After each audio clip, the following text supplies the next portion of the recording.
Recording in progress. Okay. Yeah, proper devotional service to obtain the lotus feet of Shri Krishna. That's all.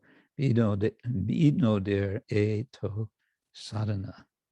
So this this indeed is the sadhana of Vinoda, of Bhaktivinoda.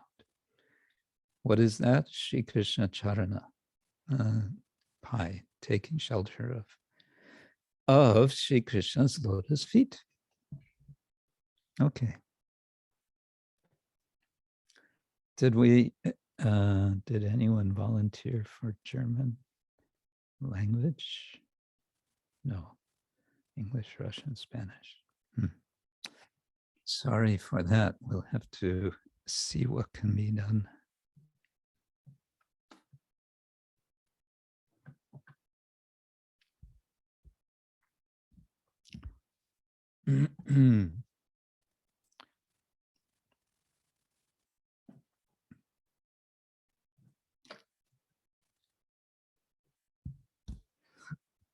Okay.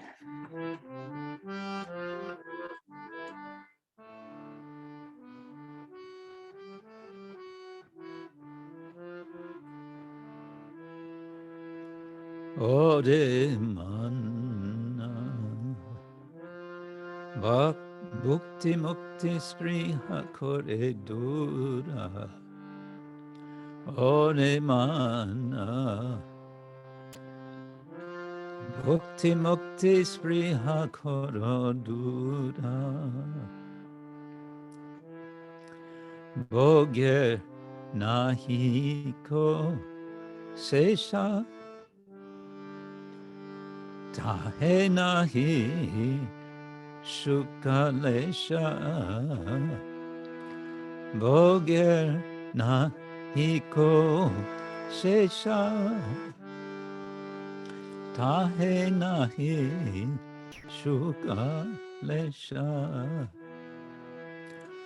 nirananda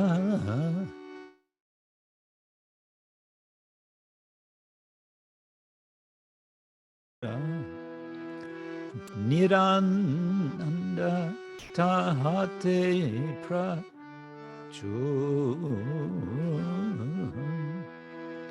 indriya-tarpana bhoger sukha-lesa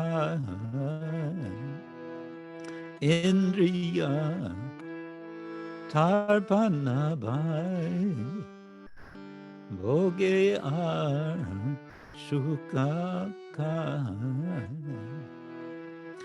se-o sukha abhava-purana se-o sukha abhava-purana je sukete ache boy take sukha bolo no je sukete ache boy take sukha bola no teke dukkha bole bijna-jana teke dukkha bole bijna-jana phal-sruti jata se lobhe koto shota phal-sruti jata se lobhe koto shota mudha-jana bhoger-pradhana mudha-jana bhoger-pradhana se-saba kaitaba-pradhana Chadiya baisnaba-jnani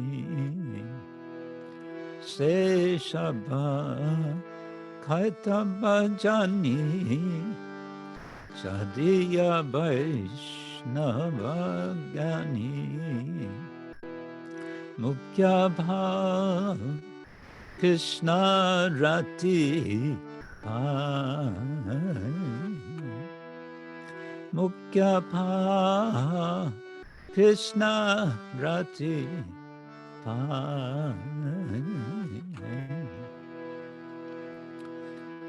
mukti-banca dusta-ati nasta-kore sista-mati mukti-banca dusta-ati nasta-kore sista-mati mukti-sprha kaitaba-pradhana mukti-sprha kaitaba-pradhana tahe chadite nare maya nahi chadetare tahe chadite nare maya nahi chadetare tarajatna nahe phal-vana tarajatna nahe phal-vana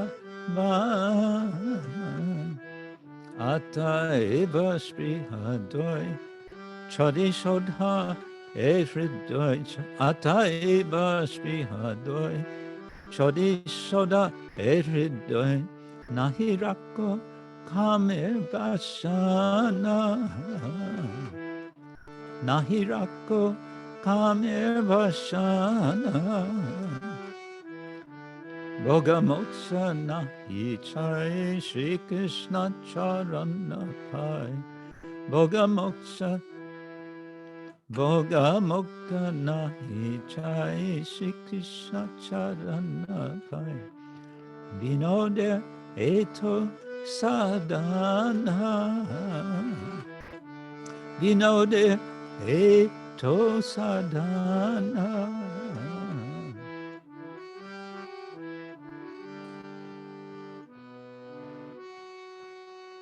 Hare Krishna,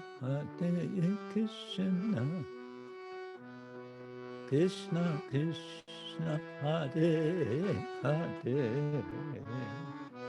Hare Rama, Hare Rama, Rama Rama, Hare Hare, Hare Krishna, Krishna Krishna, Hare Hare, Hare Rama, Hare Rama, Rama Rama, Hare Hare, Hare Krishna, Krishna Krishna, Hare Hare, Hare Rama, Hare Rama, Rama Rama, Hare Hare, Hare Krishna, Krishna Krishna, Hare Hare, Hare Rama, Hare Rama, Rama Rama, Hare Hare, Hare Krishna, Krishna Krishna, Hare Hare, Hare Rama, Hare Rama, Rama Rama, Hare Hare, Hare Krishna, Krishna Krishna, Hare Hare, Hare Rama.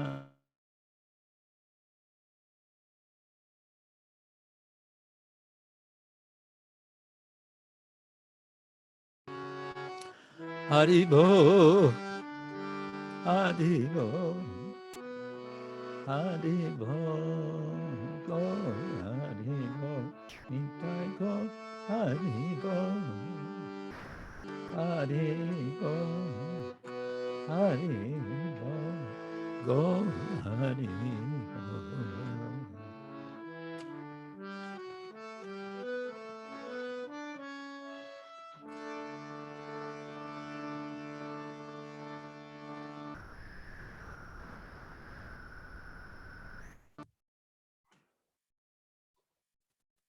Oh, now it's recording. Okay, so Bhaktivinoda Thakura ki jai. Srila Satchitananda Bhaktivinoda Thakur, as he is celebrated. Okay. Now I have to check one thing. Yes, okay, we can begin with responding. Well, let me say again to everyone who have joined a bit later, welcome. Swagatam. Swagatam is actually su-agatam. And su-agatam, su means good or well or thorough. And gata means from gam to go. And then gata means gone as a past passive participle. And then agata is the opposite, it's come. So I like this Sanskrit word because it's a literal, the literal English translation is the literal Sanskrit word, namely welcome, su agatam, svagatam. So anyway, the thrills, the little thrills of a little bit of Sanskrit knowledge. Okay, what I wanted to propose, but we have to see if she agrees with this. Chitrakarani asked me a question a couple of weeks ago, and I meant to respond to it this last Saturday. I had all the best intentions. Are you there, Chitrakarani? And would you like to present your question that you wrote to me?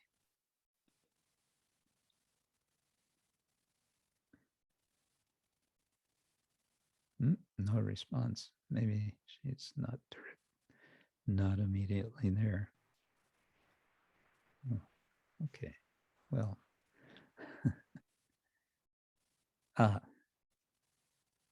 There you are. Okay.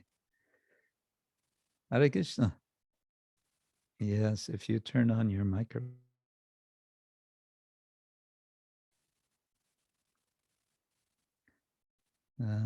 Unmuting. Sometimes if you don't see the place to unmute, Hare Krishna. There you are. Yes, okay. Because Even sometimes, though it says you're still muted, that's strange. Oh, there. Now it's good. because sometimes the system doesn't allow me to unmute myself, so Yeah. I can't respond immediately. So I apologize for that. That's okay. So did you want to say for everyone to hear what your question was? Do you remember? Thank you. Thank you. Do you remember is the correct question? I mean, no, not the correct, but just whatever. Yeah, because the really memory, I'm just feeling this memory loss in everything as I age. It is not as if 13. Shall I remind you what your question was? Yes, it is about, I mean, suffering. I mean, it is about if going to Krishna willingly, but I just feel that sometimes Krishna really take us in his hands and just give it shape to everything that is happening in our life, but every little thing. And it's like he's bringing us when he's sure that our desire of going back to him is sincere, Mhm. like when he's sure that we don't have any other desire than being with him in our next future life. But of course we have desire here because we are in the material world, and we just try to always you know try not to suffer. Yes, this is the best way of explaining. Mhm. So we have some, so is it like, if Krishna is sure of our sincerity, is there any possibility that Krishna is taking us and bringing him to be uh, in his realm uh, by, like taking the child from the ear and bringing back, something like Dragging. yeah, Yeah. something like this. Or Or we maybe say, it's not just a must that we go back to Krishna always singing happy. I mean, is it okay to suffer? Because it always seems like we should be very joyful, we should be always happy. It's like it is a shame to be in Krishna conscious but not being ecstatic. uh, I just feel it very natural. I mean, so I don't know if my question is clear. well, the way you put the question before, as I remember, was whether whether we make spiritual advancement when we're doing things that we don't want to do. Uh, eh, that's, I think, how you put it. Don't, but not the spiritual, not the sadhana. I wasn't Right. No, I mean other, yeah, things we have to do in life. Yes, exactly. It's about because Krishna is So, showing the road.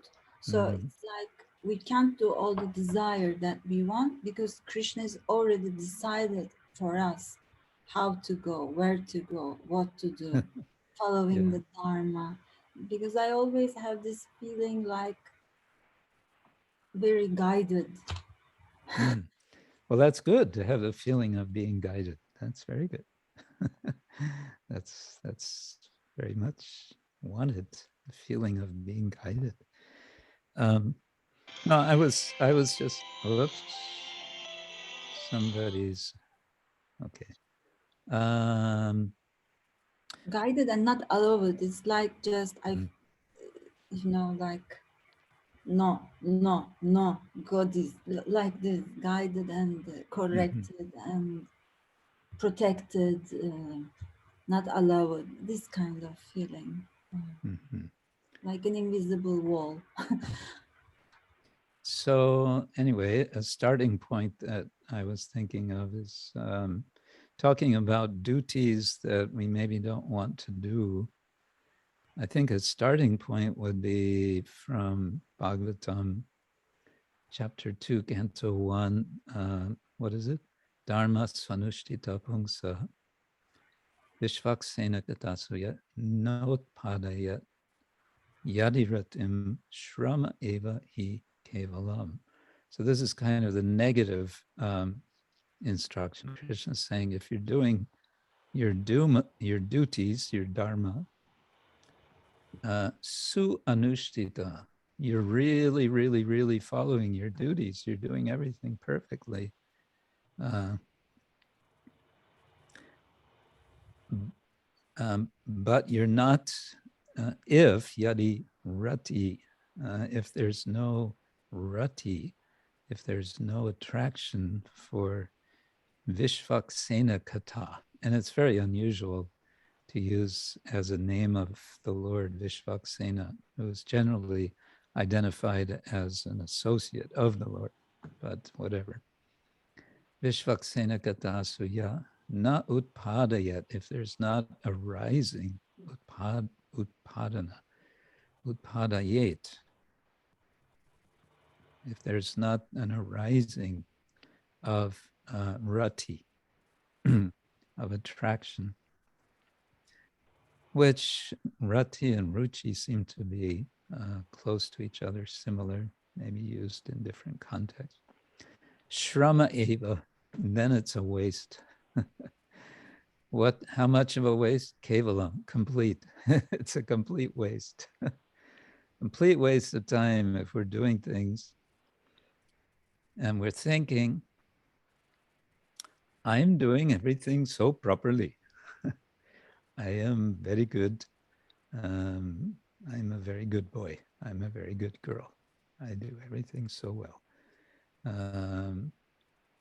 I'm just ever so correct in everything I do and everything I say. So it's a kind of warning that Sutta Goswami is giving as he initiates his quite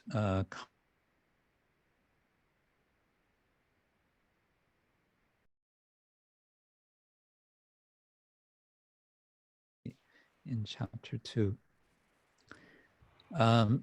So that's the issue, that, well, of course, we want to be attracted to Krishna.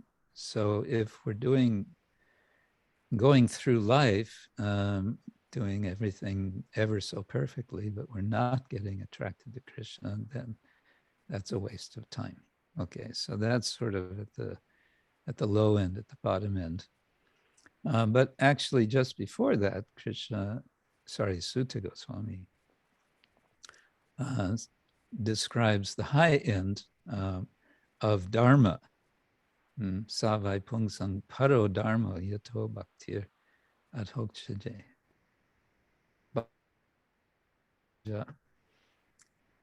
Another interesting name of the Lord. And then he's giving a kind of definition of that bhakti. Ahaituki apratihata yaya atma suprasidati. The test that it's working is suprasidati. And we just a little while ago talked about the prefix su, meaning good or well. Thoroughly suprasidati. One becomes thoroughly satisfied. And that's the highest dharma, paradharma. Indeed, savai pungsam, of a person. That's the best. So the bottom of this pile is where we're not getting attraction, and the top end is complete satisfaction in serving Krishna, and that's the highest dharma. Most of us, most of the time, are somewhere in between the two.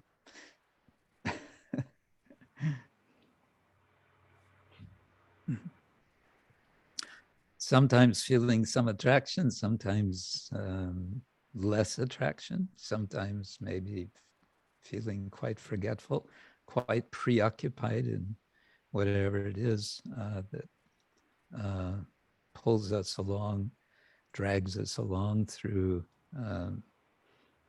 the Triguna-mayi material world. And we know what is the aim. We know which direction. Now, we all have to do things that we maybe don't like to do.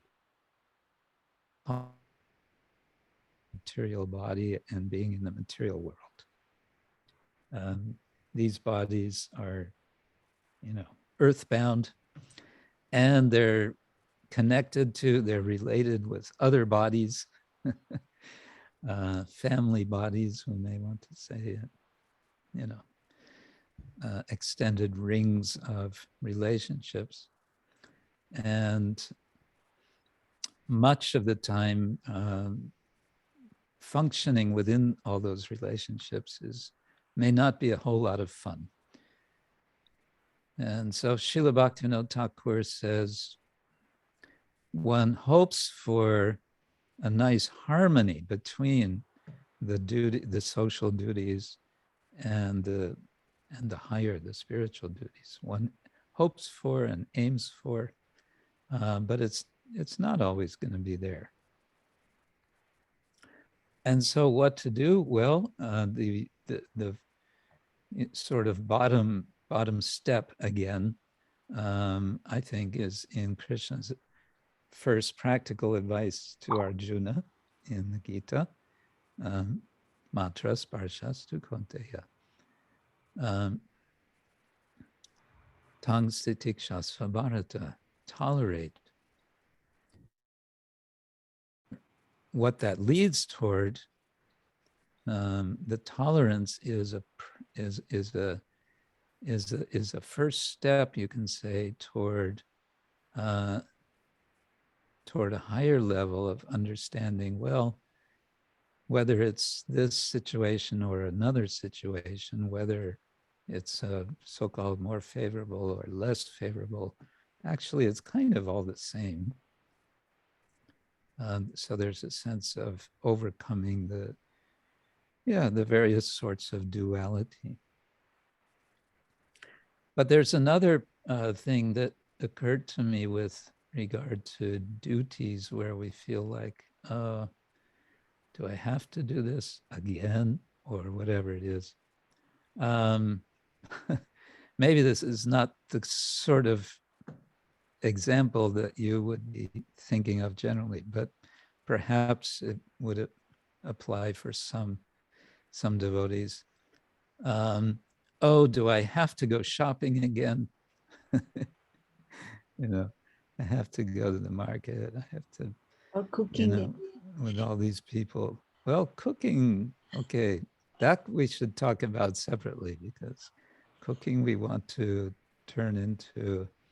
develop into an art of cooking for Krishna. But shopping is like, So the thought I had in relation to this was the sort of count your blessings motto that I learned as a child from my mother, that supposing, we take it for granted that we have all kinds of physical capacities. We can, most of us can go where we want to go. We can speak nicely. We can function. But there are so many people with serious disabilities. Now, just as a thought experiment, you could think of someone who has such disability that they would not be able at all to go shopping. And if you would go to that person and say, if by some miracle we could give you these abilities for your physical condition, suddenly now you can walk and you can do everything that would need to be done for shopping. Would you like that? Most probably, most people in that condition would really jump at the opportunity. So, wow, yes, please let me have that ability. So in other words, we take for granted that we can do so many things. And then when we can do those things, and then we have to do those things, we go, oh, do I have to? But a little effort of, something like this, a kind of thought experiment. Well, what if I were not able to do this? Wouldn't I actually be very happy if I could do this? What's happening is there's a change of this relativity, and what we thought was boring, was too much trouble, was whatever it was, suddenly from a different perspective becomes something actually quite nice, can become Krishna's mercy that, oh, I can do this. I can do this. I can do this service for my family. I can do this for Krishna. Of course, shopping, we think also of shopping for Krishna. Like that. So, And I found one verse that might also be relevant. This is just in relation to remembering Krishna. This is Chaitanya Charitamrita 20, Madhya Lila 24:38. It's a description of Krishna. Sarva karshaka, sarva ahladaka, maha rasayana, apunar bale kore, sarva vismarana. Lord Krishna is so exalted that he is more attractive than anything else and more pleasing than anything else. He is the most sublime abode of bliss. By his own strength, he causes one to forget all other ecstasies. And then, and this one I don't have the verse number for, I don't know why. Maybe it's the next one. Jaiche taiche johi kohi koraye smaran. This is the one I wanted. Chari vidha tapa taro kore shangharan. When the devotee somehow or other always remembers the Supreme Personality of Godhead anywhere and everywhere, Johi Kohi, Lord Hari takes away life's 4 miserable conditions. Krishna takes away life's 4 miserable, and here the 4 miserable conditions, I presume, means birth, old age, disease, and death.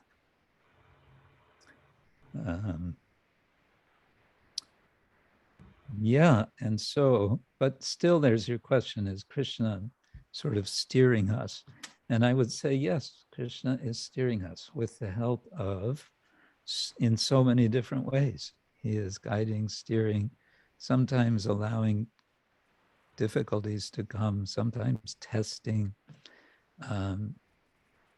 But the more we remember Krishna, the more we can see how Krishna is doing these things and how Krishna is present through, he's present in the form of so many other persons that we are interacting with and so on.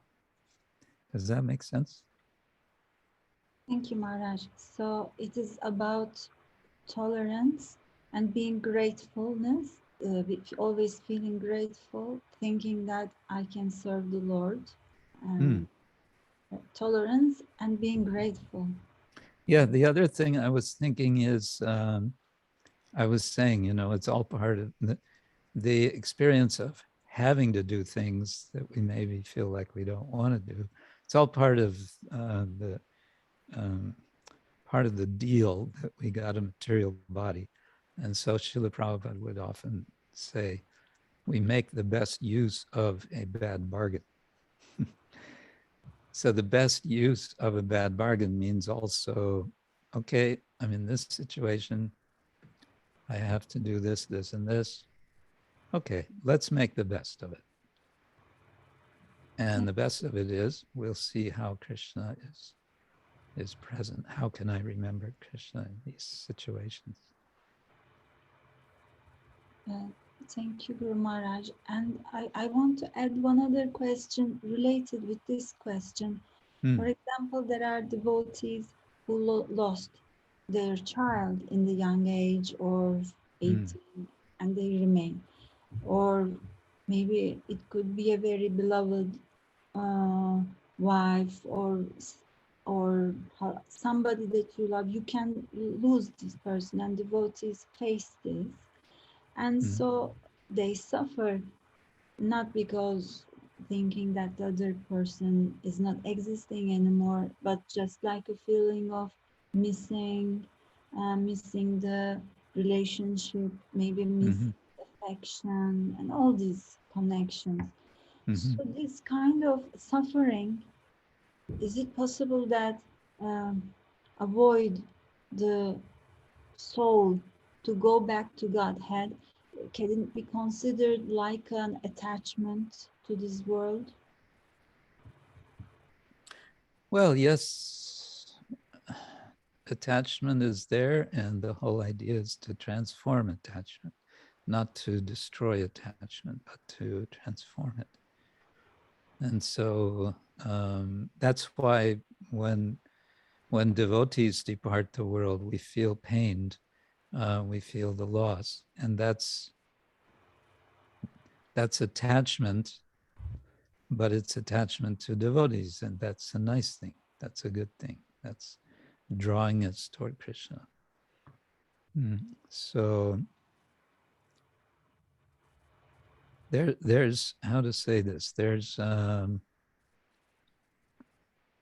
desire is kind of irreducible, Yes. and and and so what we need to do is, not try to deny it, but to transform it. And so all the misfortunes, like losing a dear one, we want to try to understand how that can be transformed. That's the challenge. Maybe experiencing of tolerance and always having this tolerance is maybe Yeah, also, but tolerance is a kind of negative term in the sense of, oh, all right, I have to tolerate. Here I am tolerating. We're looking for something more positive. Tolerance is kind of step one. And we want to, you know, move forward from tolerance to positive engagement. Positive, yeah. so like this is Krishna's desire. Yeah, what we don't understand how this is Krishna's desire, but if this is Krishna's desire, which is our, basic presupposition, then what is that? What are the implications of that for us? Can we see how this might be opening something for us that was otherwise not open? So it's like Krishna is controlling and doing something good for us. Mm. So we are with this pain, we can develop internally, learn more, and Yes, and devotees, we try to be, we devotees are detectives, yes, finding evidence for Krishna's, directing us, like in the Rasa Lila, when Krishna disappears, the gopis are searching for Krishna, and then they find his footprints, and then they become like detectives. They're following his footprints, and then they see two sets of footprints, and they analyze. Aha! So Shrimati Radharani has been here.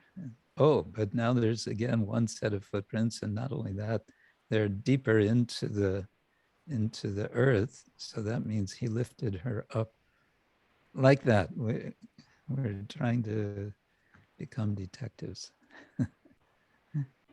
yes, it's like if we put our life in this, if we believe, trust, and surrender to Krishna, then we should completely surrender and trust to his process also, because he gave a promise that he will deal with us personally. Mm, yeah, Thank you, Guru Maharaj. thank you, Hare Krishna. Hare Krishna. Okay, well, now we're discussing questions and such. We saw, I think, Hemangi Gopi, you wanted to bring up something? Are you there?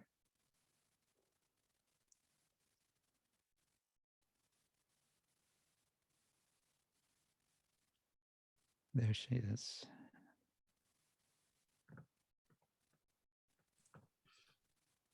Okay. Oh, thank you so much. Yes, there is something with the system. It's not possible to unmute always. Hare Krishna. Hare Krishna.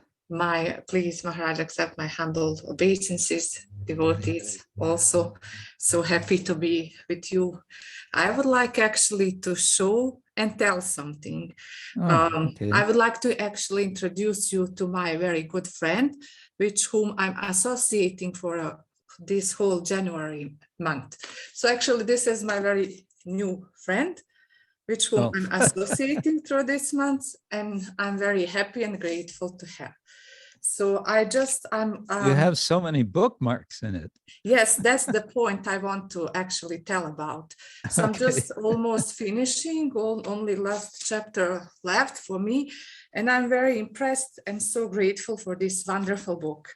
So these bookmarks are, as you can see, different color. So I did it in this way because I would like to use it for different things. So this book is actually not only a book to just read once and put aside. I consider this book as a handbook, which I will be associating a lot.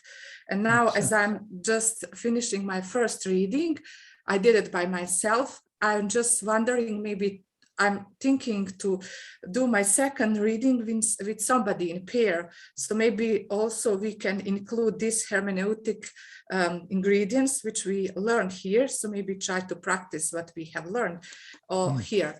And I'm just thinking for what purpose this book could be used. So this first part, I see very relevant how this is explained different system of actually 18 system of yoga.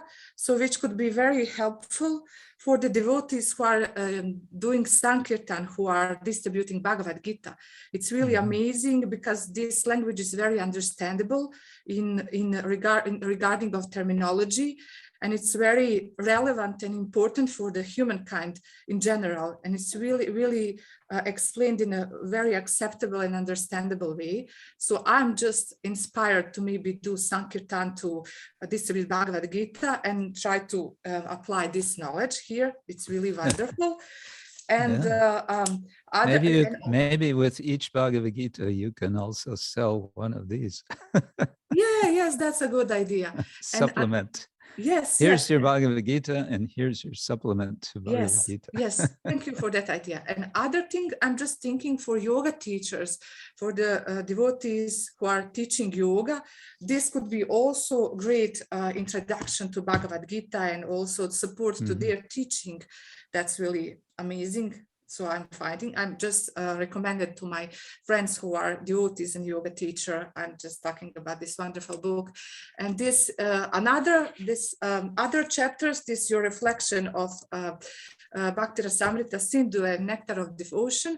I'm using this part for my japa meditation. It's really wonderful. It's so amazing how I'm just turning some page and I'm just seeing how Krishna is worshipped in a different age, like his age, and then his paraphernalia, how you describe it very nicely, and how Krishna used it for a different purpose with different devotees. It's really amazing.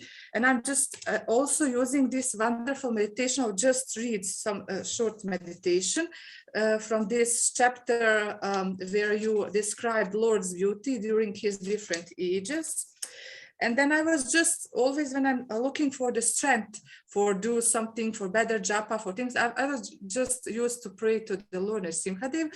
But now I learned from this book that it's also very great to pray to the Lord Damodar. So this is this part, Lord Krishna's beauty during his different age. And now is like when you, how you are referring in this amazing book, like quotation on the power on our way. So this is quotation. Oh, my dear devotees of the Lord Krishna, may the left hand of Lord Krishna, which has lifted Govardhan Hill like a ball, save you from all dangers. So I'm just trying to include this prayer when I'm like praying for the strength for offenseless chanting, to chant without offenses, to get taste for the holy name, that Krishna protect me for the bad decisions and give me the strength and intelligence to make good decisions. And then also the third point, this is for my japa meditation. I'm really finding amazing inspiration for my japa. So I'm really warmly recommending this. And also this like green one, these stickers is for my research, because it is really, it's really explain different kind of knowledge, which I'm researching on. It's really amazing. And your instruction how to study Srimad Bhagavatam, it's so wonderful. So it's helping me also to how to study Shastras and Bhagavatam, and also how to approach to my research. So I'm very, very grateful. And I'm so thankful to Madhyana Lila, because she delivered me. It was 1st of January in the temple. So I said, I will start with this, my new year. And this becomes a very good friend of mine. And I will continue to associate with this wonderful book. But my second reading will probably be with somebody. I will do it in pair, because yes, it's wonderful, and I'm so happy to share this. So thank you so much, Maharaj, for giving this wonderful book, for writing, and all the devotees who help you make it happen, and also for the distributors. I'm so happy for this. And we have especially Rasodati Hari to thank for overseeing the publication. It was quite a job. Yes, thank you so much, Rasodati Hari. Thank you so much. Well, that was quite an endorsement. I think we should just transcribe what you just said, and I don't know, post it somewhere for advertising. I can write something. No, I'm very eager, because I'm like a discovery, so many discoveries, wonderful discoveries. So whenever I have some opportunity, I'm just opening it, just check out this one, just some, yes, but devotees are very interested in this book, and it's really, really inspiring. And it's just a handbook. It's not like a book for just reading once and put aside. I really love this book, and I will use it so many times in my life, and I'm so thankful. Great. Thank you. That's very encouraging. So Rasodati Hari, that should be also encouragement to do Paravidyamala Volume 2. Thank you very much. Well, Guru Maharaj, I think regarding nice words of Hemangi Gopi, the second book, now it will be even better in one sense for, I mean, better, this one is also fantastic for yoga society and yoga world. That is Yama and Niyama in Krishna consciousness. And I mean, this I'm always had to go many times through the book, you know, and every book. And as I'm going, I see, you know, more and more how it is really good for fantastic. So I hope it will be soon. That's all. Nice. Okay. We are practically, you know, 95%. Oh, it's almost, yeah. Very good. Okay. Nice. So okay. Little details are there, but the devil is in the details, so we have to work on it. Okay. Thank you both. Now, I'm just now noticing, not to embarrass you, but Savitri Shyama Devidasi, are you there? Can you say Haribol or something?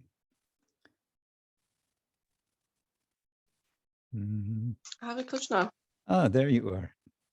Yeah, I've been intending all these weeks since you were initiated to introduce you as Savitri Shyama Devidasi and everyone on the count of 3 can turn on your microphones and welcome Savitri Shama. She's in Leipzig.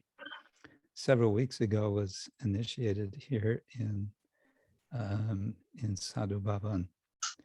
Okay. Haribo! 1, Haribo!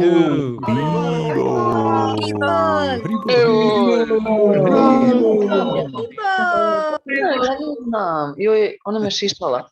Haribo. Hare Krishna. Shama, Hare Hare Krishna. Krishna. You're welcome. Hare Krishna. Haribo. You weren't expecting that, were you? No, not at all. Oh goodness, yeah. Thank you so much. All best wishes. Savitri Shama and her family are in Leipzig. And yeah. Anything you want to share at the moment, Savitri Shama, with others? Not just. I'm a little bit surprised and overwhelmed now. No, that's okay. Sometime maybe you can tell a little about the Leipzig Yatra or whatever. Yeah, of course. And yeah, maybe sometime also your husband would like to say something about the research he's doing. Could be interesting. Yeah, maybe. If he likes. He is nodding. He's nodding. Good. Okay. So. Yeah. Does he want? Yeah. I mean, thank you so much. I did not expect that, but yeah. Does Kavikarna-pura want to say something now, or would he prefer another time? I guess he also needs to prepare a little bit. Okay, that's fine. But that's okay. But yeah, we probably can do that. Okay. Good. Okay, I'm going to take a 1.5 minute break now, at which time you can take breaks or you can talk with each other or as you see fit. I'll be right back. Hare Krishna.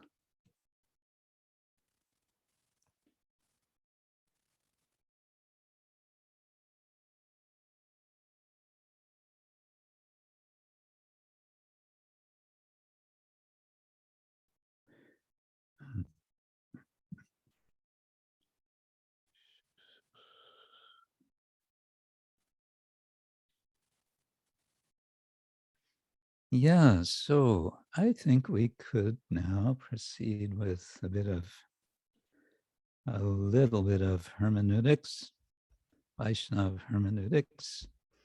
And what I thought I'll do this time is share screen. Let's move that to hide it a little bit. Okay, let's try this.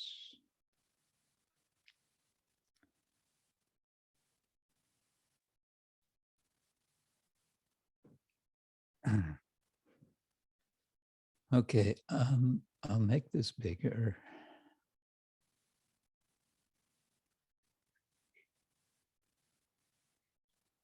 Oh, wow, filled up everything.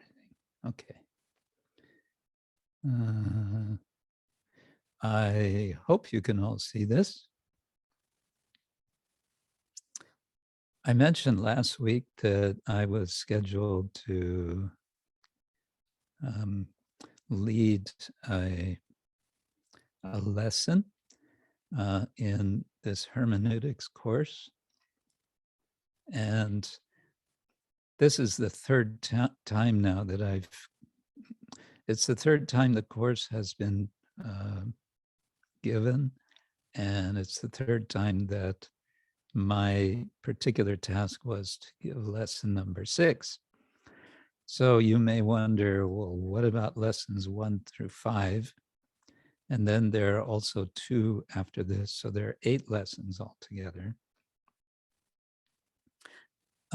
Over quite some weeks, I've touched on points that are discussed in the first 5 lessons. So I'm being a bit unsystematic, but maybe that's not such a bad thing, because I think the whole process is one of, it's a gradual process of developing a sense of what it's about. And so it's a kind of network of ideas and sensibilities. And so I think it's okay if we jump into lesson number 6. And particularly, this may be of interest because the subject of this lesson is doubts and uncertainty among devotees. Among devotees means also individually. We have our individual doubts. The idea is doubts and uncertainties that we have ourselves individually or in communities of devotees. In other words, it's not about the doubts of those who have either no idea what is Krishna consciousness or are more or less not committed to, people who are just being exposed in early stages of who is Krishna, what is Bhagavad Gita, etc. So this is more about ourselves who have been engaging with the practice, some of us for many years, and some of us maybe for a shorter time, but nonetheless in a serious way. So I'm just going to kind of go through this and we'll see where it takes us. We started out the course by chanting the Mangala-charana prayers, and then a little fancy change there. Then we had 2 verses as openers. So this one is from Bhagavad Gita. Arjuna says to Krishna, Etan me sangshayam Krishna chetum arhasya sheshata tvaranya sangshayasya cheta na hyupapadyate. This is my doubt, O Krishna, and I ask you to dispel it completely. But for you, no one is to be found who can destroy this doubt. This is late in chapter 6, and many of you will know what is the doubt that Arjuna is expressing here. Perhaps some of you don't know. His doubt is, what if a person does not reach perfection within this life? What happens to his or her efforts? Are they all lost and one has to start over in the next life or not? And Krishna, of course, reassures Arjuna that nothing is lost, that one proceeds from wherever one has practiced in this life, wherever one has, so to say, left off. Another somewhat similar expression of doubt, aptakamo yadupati kritavan by jugupsitam kim abhipraya etanna shangshayang chindhi suvrata. O faithful upholder of vows, please destroy our doubt by explaining to us what purpose the self-satisfied Lord of the Yadus had in mind when he behaved so contemptibly. Maharaj Parikshit expresses this doubt toward the end of the last of the 5 chapters of the Rasa Lila Panchadhyaya, the 5 chapters on the Rasa Lila. And we understand from the commentators, he's expressing this doubt, not for himself so much as for others who may have doubts. So the general point is doubt may be there. Sangshayam, actually, that should be Sangshaya, not Shangshaya. Doubts may be there, and what to do with them. This is certainly an issue for us, and one of the purposes of the entire enterprise of what we're calling hermeneutics is to address this. Okay, so, oops, not moving to the next one. Okay. So we have a core question of this particular lesson. And the question is, what do we do when it's hard to agree or hard to find an answer or an understanding that is really satisfying, either for ourselves or for others? What to do? Should we just throw up our hands in frustration or what? And here are a few reasons why understanding, clear understanding might elude us, we may not be able to find clear understanding for several reasons. So the first is there may be inadequacies in our own qualities, in our own sadhana, in our own motivations, in our willingness to change, in our spiritual qualification. That's kind of repeating. And this first point is pointing to, well, it's 6 sorts of qualities that we identified in our group that we want to pursue in order to be successful in understanding whatever it is we're trying to understand. So let's see, I had a note here. Yeah, 6 sorts of qualities. There's humility and a service mood. We all understand these are important in spiritual life. They're also important for understanding, for comprehension of Shastra. The second, I would say, like a sphere of qualities or culture, we call it fidelity to text and tradition. Fidelity means it means loyalty. It means being faithful to Shastra and being faithful to the tradition. Having a desire to represent the tradition, to represent the Shastra, and so on. We could expand on each of these more. The third is a discerning search for truth. Discerning means looking carefully, thinking carefully, analyzing, being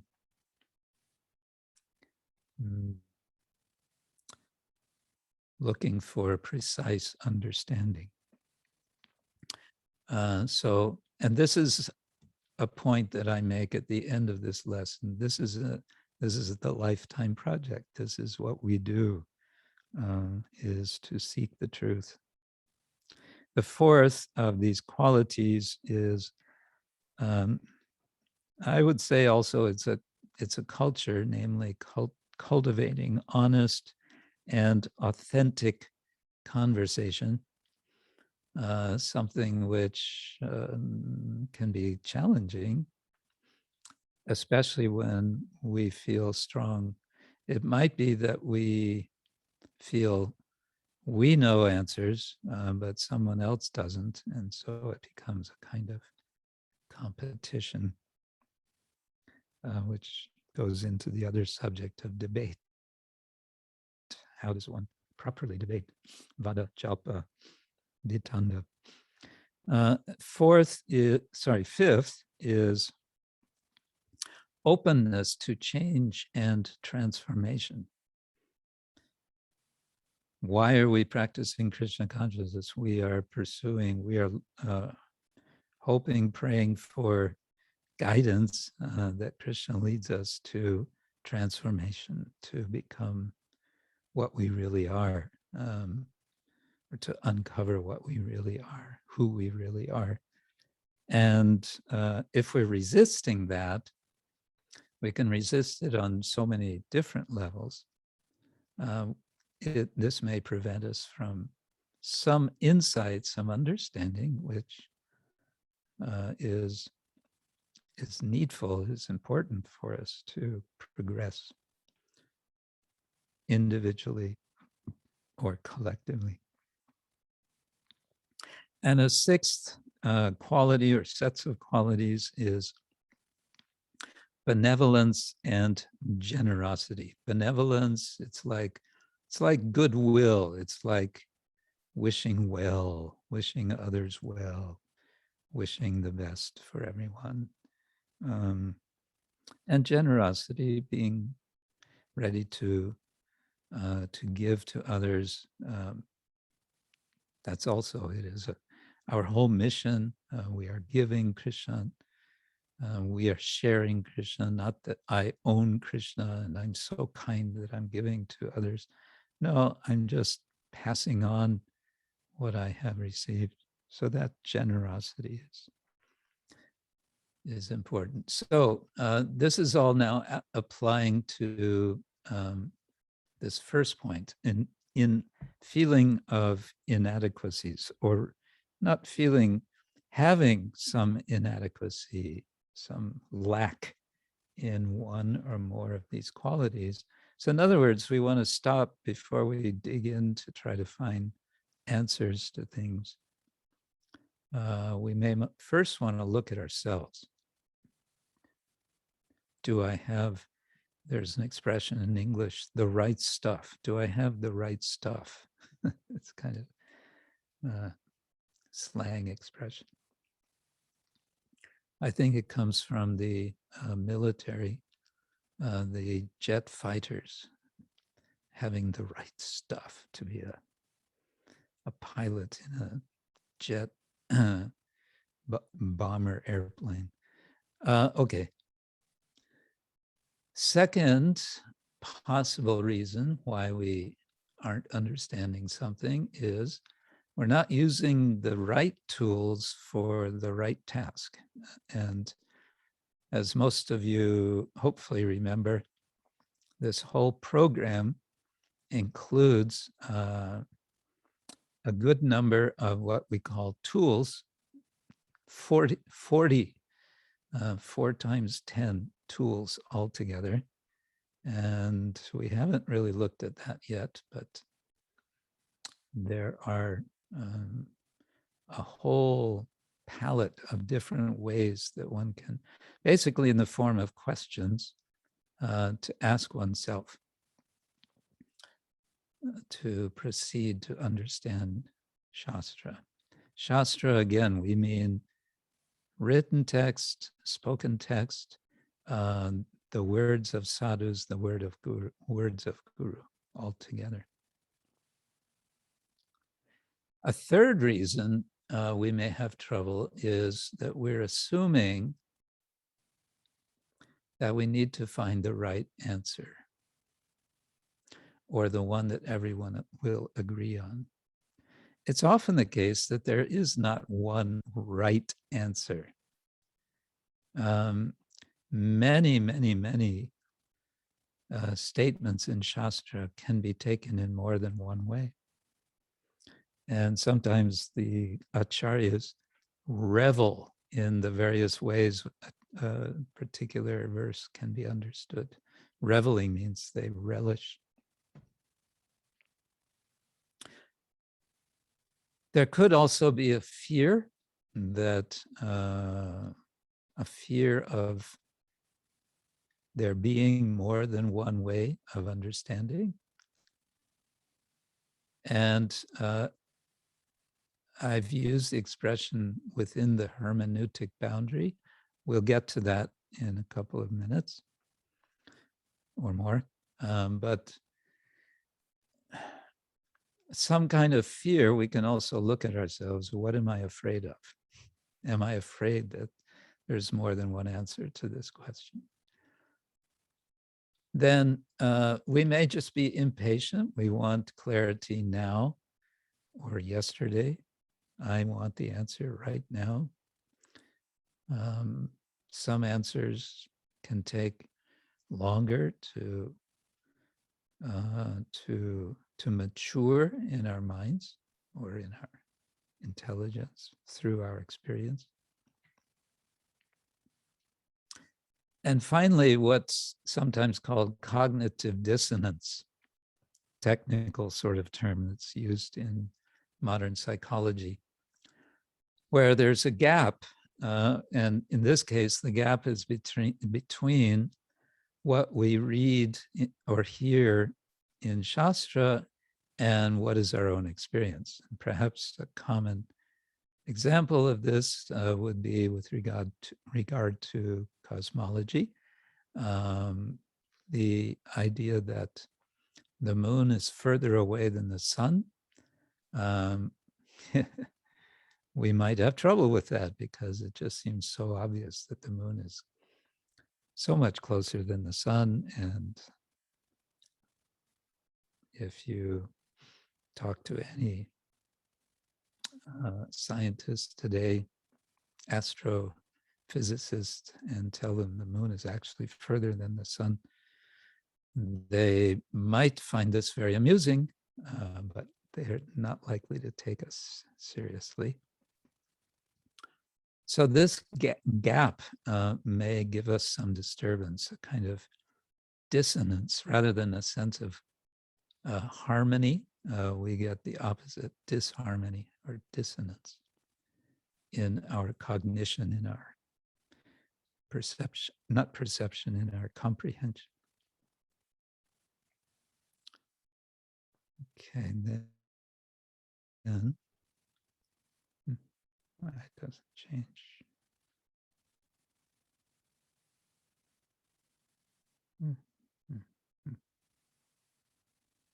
Oh, it's because I'm, okay.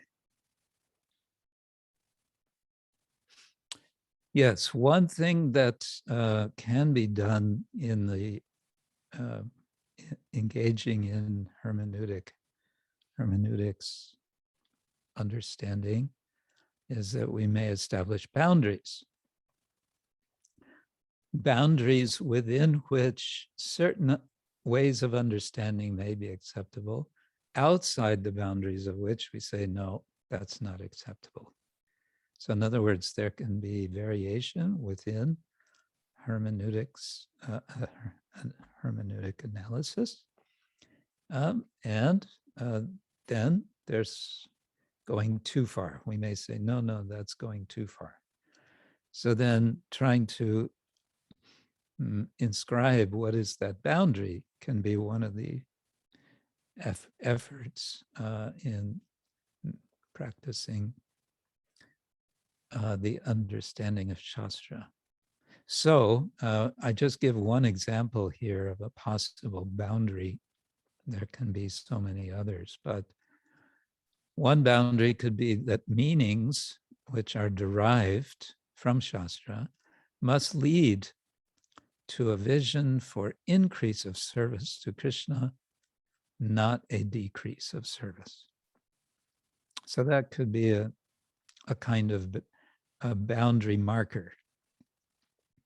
if we see that we've come to some analysis which leads to the conclusion, okay, let's do less service now, then maybe some alarm bells can go off and we can think, that can't be right. And then we go back, we say in English, go back to the drawing board.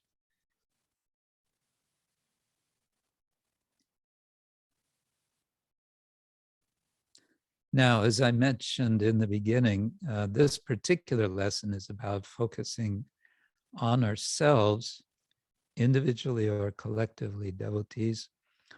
And it's the next lesson, which is dealing with outreach, with the challenges that come with, related with Guru Sadhu Shastra, understanding how should we preach? There can be very strong disagreements on the subject, but that's not the topic of this.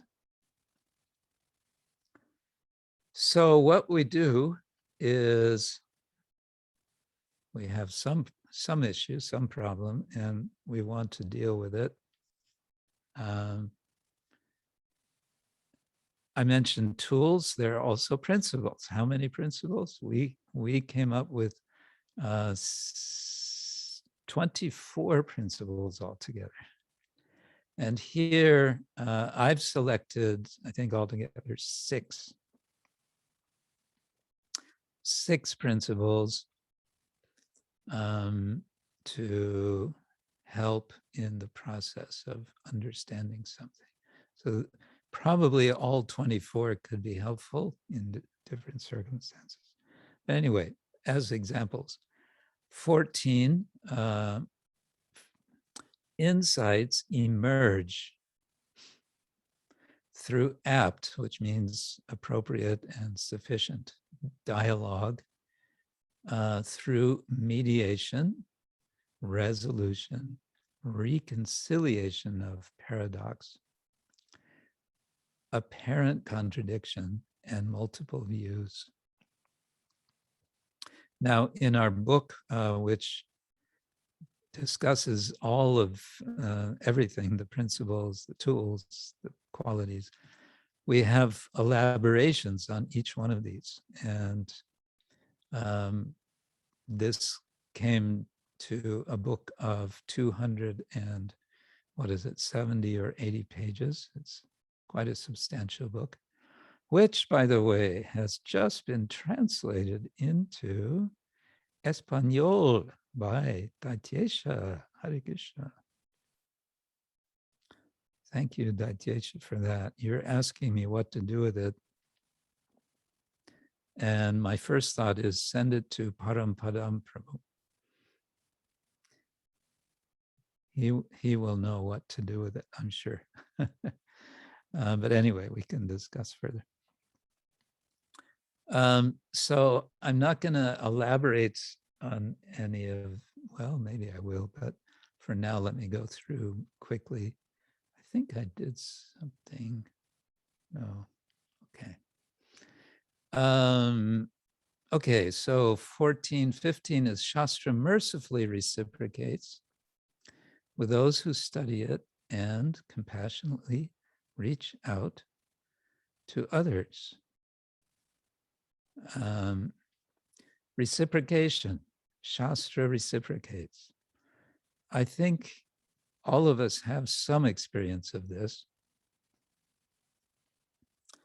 And we may want to keep this in mind when we feel some uncertainty that we can go to Shastra and Shastra will reciprocate. Why is that? We may understand because Shastra, in particular the Bhagavatam, there are two Bhagavatas. There is the person Bhagavata and the book Bhagavata. They're understood to be non-different. Why? Because, well, they both have the same, they are both similar manifestations of the Lord, and so they can both reciprocate. Ye yatamam prapadyante. tang sataiva bhajamyaham.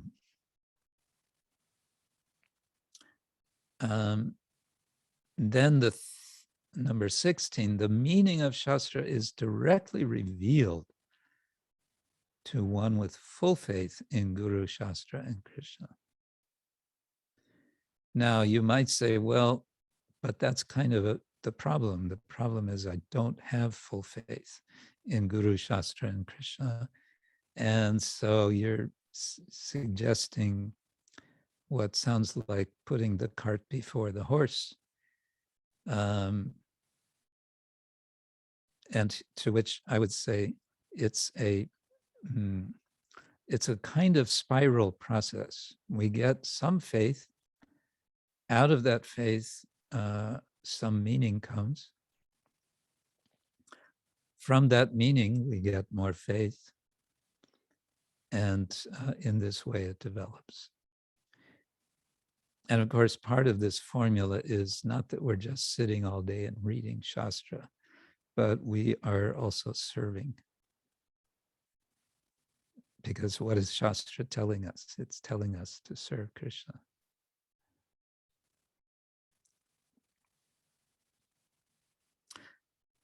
And number 17, by purifying the senses, bhakti removes the conditioning that clouds and distorts perception.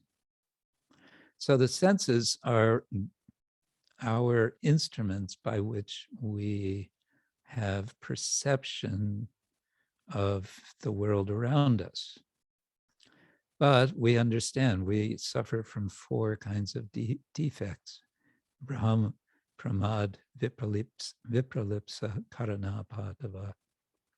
Mistake, illusion, tendency to cheat, and faulty senses. So faulty senses means not purified senses, and ata Shri Krishna namadi nabhavet grahyam indriya sevan mukhe jihvado swayameva spurati adha. The senses are purified by engaging in service to the Lord of the senses.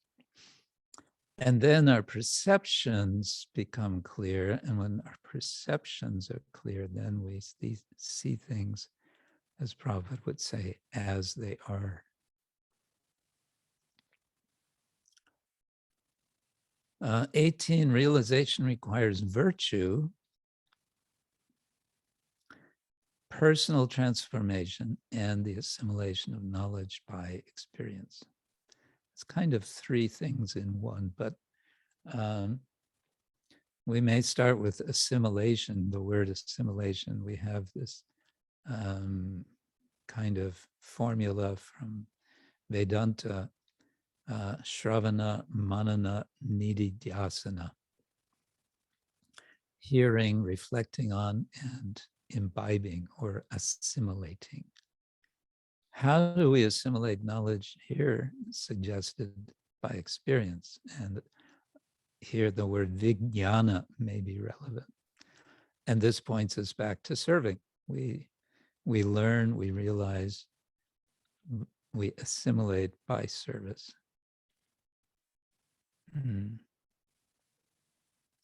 Personal transformation, that's we talked about briefly. It's what we're aiming for.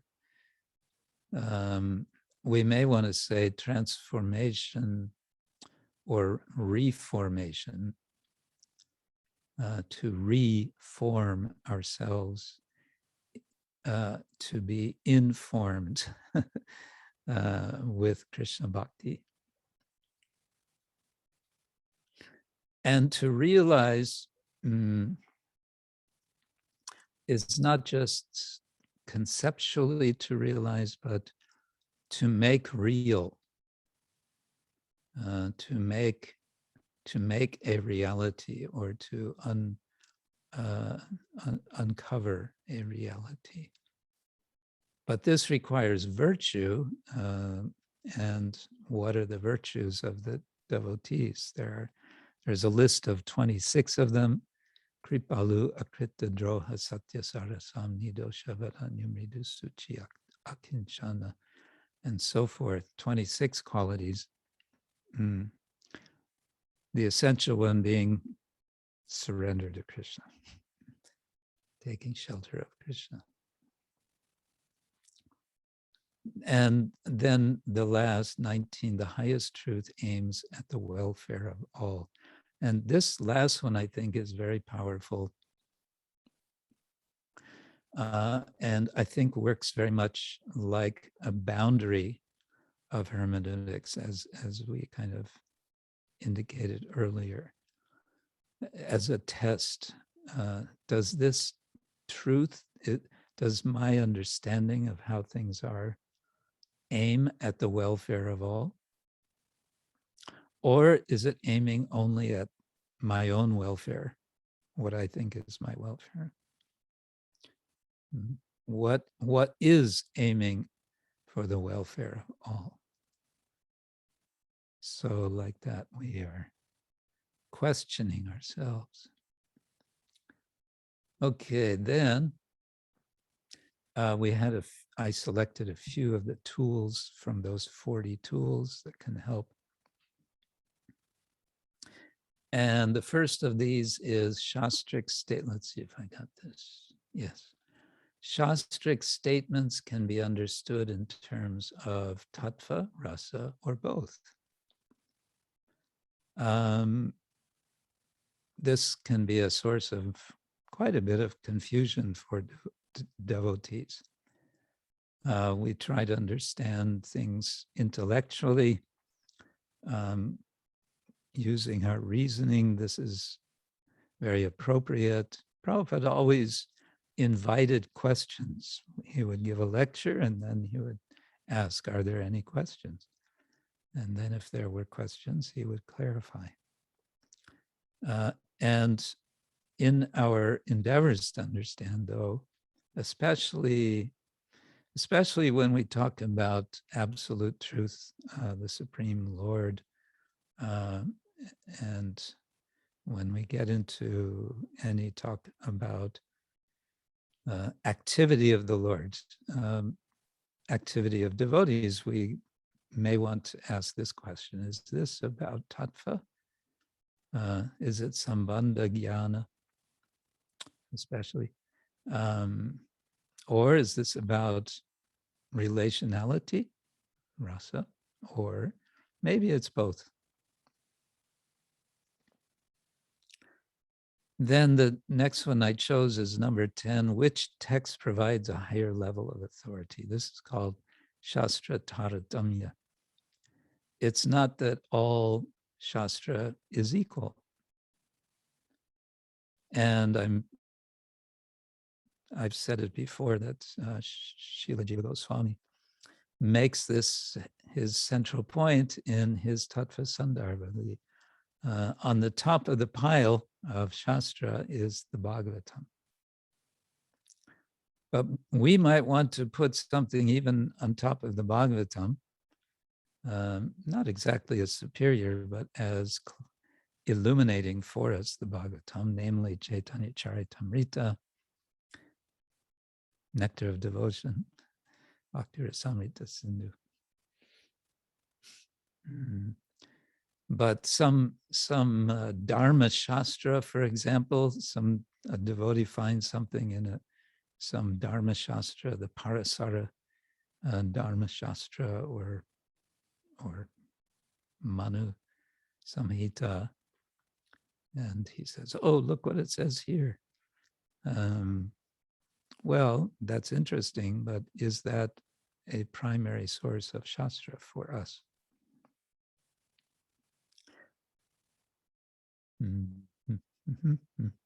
Okay, quickly. Oops. Then considering one's own culture and individual perspectives along with one's life experiences. Yeah, we want to take account of where we stand, what is our own experience. And a lot of things that maybe they're in Shastra may not be relevant for us. so many rules and regulations might be there which are not relevant for us. Because Shastra is like an ocean, and we may be in a very small boat paddling across. 28, understanding requires jiva daya. Daya means compassion, mercy. Jiva, the living entity, mercy or compassion for the jiva. If we don't have some basic sense of wanting the best for others, it goes back to the principle we saw before, being for the welfare of all.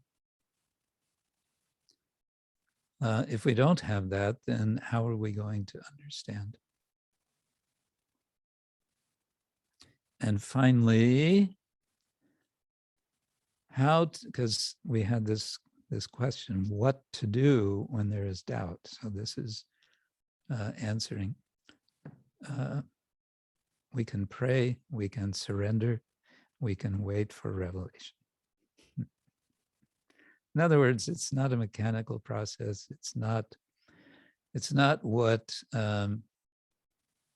we call in America, you maybe know something like this. For children, there's a way of doing art called paint by number.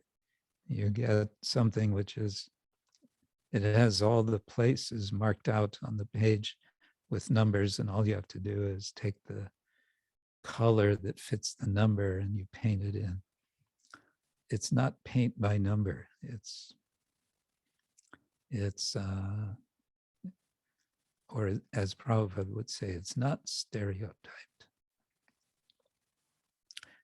And so, in any case, before, during, after the pursuit of understanding, we want to be prayerful. We want to pursue a sense of surrender. And we want to be patient, waiting for revelation. And revelation doesn't just mean that, the clouds part and there's a dramatic, loud crash of symbols and, well, maybe there will be a loud crash of symbols. Anyway, it may or may not be a dramatic revelation, put it like that. All right, Hare Krishna, we've come to the end of our time for today. And, I want to remind you of my suggestion that I was making some weeks ago. And that is, Hemangi Gopi was saying she wants to read this book now with another devotee. So, I wanted to suggest that you think about, if you're not already doing, creating a reading group with one or more of your friends.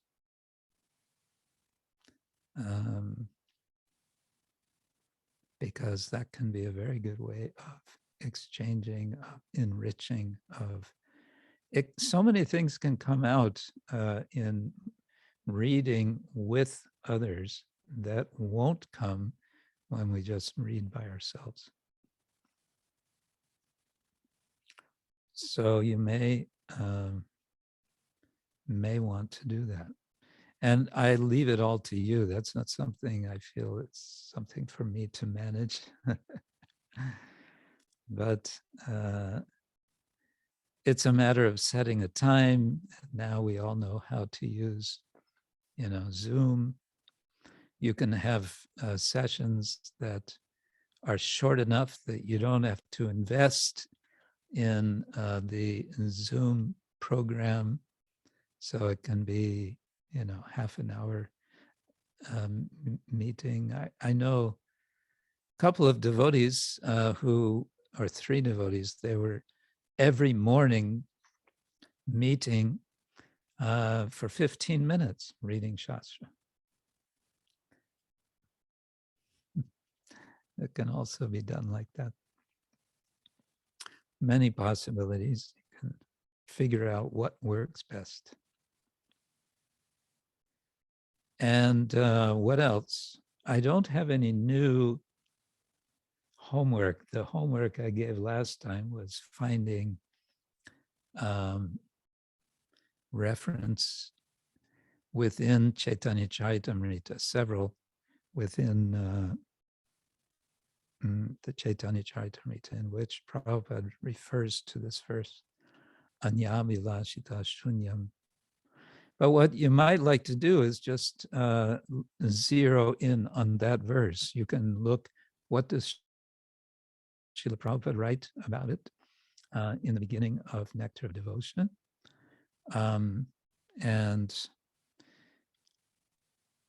Or if you have access to it, I have it myself. I have Bhanu Swami's translation of Bhakti Rasamrita Sindhu.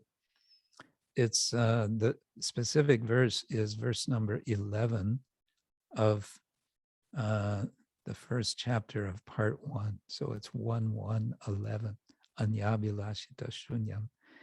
And Bhanu Swami's edition gives translation of the commentary of Srila Jiva Goswami. So it's quite detailed, elaborating on several words of the verse. It's quite nice.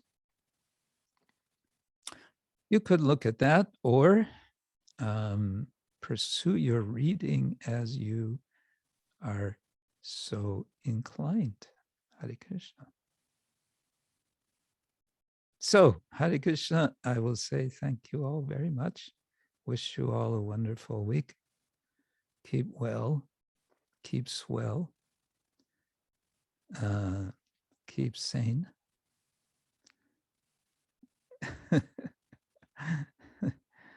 And keep chanting Hare Krishna, Hare Krishna, Krishna Krishna, Hare Hare, Hare Rama, Hare Rama, Hare Hare, Hare Krishna, Hare Krishna, Hare Krishna Krishna, Hare Krishna, Krishna, Hare Hare Hare, Krishna, Krishna Hare Rama, Rama, Hare Rama, Hare Hare Hare. Srila Prabhupada ki jai, Jai. Ananta Koti Vaishnava Vrinda ki jai, Jai. Nitai Gaura Premanande, Hari Bol. His Holiness Krishna Kshetra Swami Maharaj ki Jai Guru, Jai Gurudev, Jai. Radhe, Radhe. Radhe.